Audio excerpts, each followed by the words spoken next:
ક્યારેક લાગે છે કે જીવન બહુ અન્યાય કરે છે. જે ઈચ્છીએ છીએ એ સહેલાઈથી મળતું જ નથી.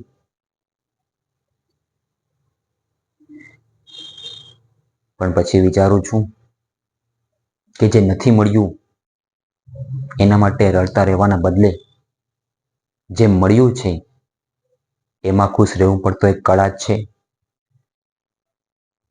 હું હસ્યો છું મિત્રો સાથે, પરિવાર સાથે, અને એ નાના નાના પળો જ જીવનને સુંદર બનાવે છે. હા, મુશ્કેલીઓ આવી છે અને મને તોડી નાખવાના ખૂબ પ્રયત્નો કર્યા છે, પણ મેં હાર નથી માની. આજે પણ હું ઊભો છું, થોડો થાકેલો, થોડો બદલાયેલો, પણ ગર્વ છે મને મારા ઉપર કે મેં હંમેશા ઊભું થવાનું જ પસંદ કર્યું.